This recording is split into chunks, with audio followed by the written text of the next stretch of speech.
Hello बच्चों, आज हम जानेंगे बिहार बोर्ड क्लास 9 हिंदी से चैप्टर फर्स्ट का क्वेश्चन का आंसर, जिसका शीर्षक है कहानी का प्लॉट।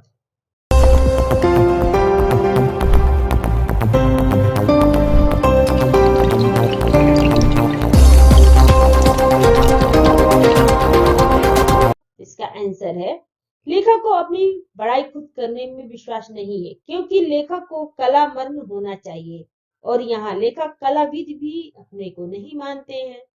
सेकंड प्रश्न है, लेखक ने भगजोगनी नाम ही क्यों रखा? इसका आंसर, यह कहानी ग्रामीण परिवेश की कहानी है और उसमें लेखक को देहाती नाम अच्छा लगा। थर्ड प्रश्न है, मुंशी जी के बड़े भाई क्या थे? इसका आंसर है, मुंशी जी के बड़े भाई पुलिस दरोगा थे। फोर्थ प्रश्न है, दरोगा जी की तरक्की रुकने की क्या वजह थी? इसका आंसर है, दरोगा जी को एक घोड़ी थी, बहुत कम कीमत की, मगर वो तुर्की घोड़े का कान काटती थी। उसको लेने के लिए बड़े बड़े अंग्रेज अफसर दांत गड़ाए हुए थे, लेकिन दरोगा जी ने नहीं दिया, इसलिए उनकी तरक्की रुक गई। 5 प्रश्न है, मुंशी जी अपने बड़े भाई से कैसे ऋण हुए? इसका आंसर, एक गोरे अफसर के हाथ खासी रकम पर घोड़ी को बेचकर मुंशी जी अपने बड़े भाई से ऋण हुए। 6 प्रश्न है, थानेदार की कमाई और फूस का तापना दोनों बराबर है, लेखक ने ऐसा क्यों कहा? तो इसका आंसर है, दरोगा जी के रहते जितनी मौज मस्ती थी, उनके मरने के बाद सारी बातें गायब हो गई थी। इसी संदर्भ में उपयुक्त बातें कही गई हैं। 7 प्रश्न है, मेरी लेखनी में इतना जोर नहीं, लेखक ऐसा क्यों कहते हैं? तो इसका आंसर है, भगजोगनी के रूप लावण्य का वर्णन करने में लेखक सारी उपमाओं के बाद भी अपने को असमर्थ पाते हैं, तभी उन्होंने कहा कि मेरी लेखनी में इतना जोर नहीं कि मैं इसका सटीक वर्णन कर सकूं। 8 प्रश्न है, भगजोगनी का सुंदर क्यों नहीं खिल सका? इसका आंसर है, भगजोगनी अनाथ बच्ची गरीब की चक्की में इतनी पिस गई थी, मतलब गरीबी की चक्की में इतनी पिस गई कि उसे और बातों के अलावा दो जून खाना भी नसीब ना था, फिर उसका सौंदर्य कैसे खिल सकता था?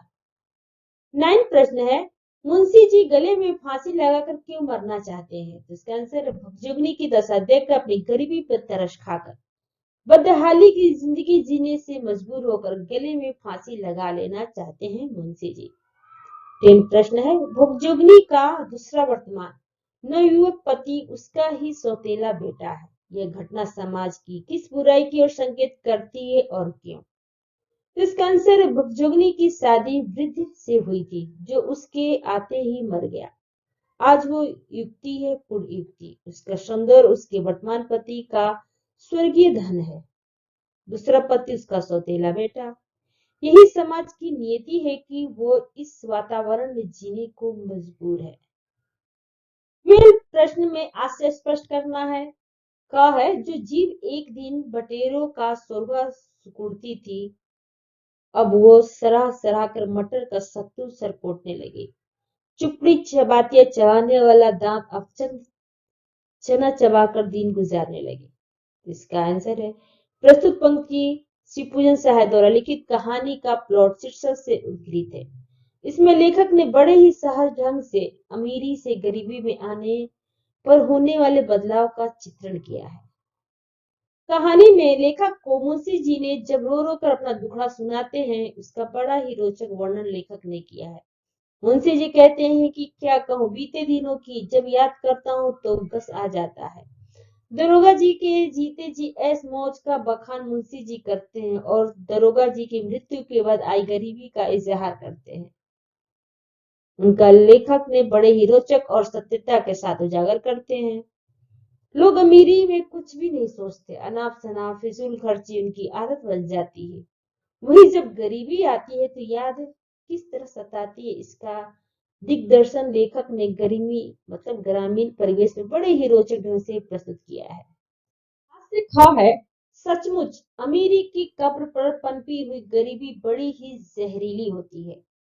तो इसका आंसर है, प्रस्तुत पंक्तियां शिवपूजन सहाय द्वारा लिखित कहानी का प्लॉट शीर्षक से उद्धृत है। लेखक ने समाज में होने वाले उतार चढ़ाव का, फिर बीते दिनों की याद को वर्तमान में पश्चाताप का इतना सुंदर विवेचन किया है कि वही सत्य हो गया है। मुंशी जी कहते हैं कि एक दिन वो था कि भाई साहब के पेशाब से चिराग जलता था, और एक दिन ये भी है कि मेरी हड्डियां मुफस्सी की आंच से मोमबत्तियां की तरह घुल घुल कर जल रही हैं। बड़ा अफसोस होता है, लेकिन सच ही कहा गया है कि अमीरी की कब्र पर पनपी हुई गरीबी बड़ी ही जहरीली होती है। लेखक ने इतनी मार्मिकता से इसका वर्णन किया है, जो अत्यंत ही संवेदना युक्त है। अगर आपको मेरा ये वीडियो अच्छा लगा हो तो लाइक करें, या फिर कोई डाउट हो तो आप हमें कमेंट बॉक्स में लिख कर बताएं। अगर आप पहली बार मेरे चैनल पे आए हैं तो सब्सक्राइब करें और बेल आइकन को प्रेस करें, जिससे आपको मेरे नए वीडियो का नोटिफिकेशन सबसे पहले मिले। थैंक यू बच्चों, फिर मिलते हैं अगले वीडियो में।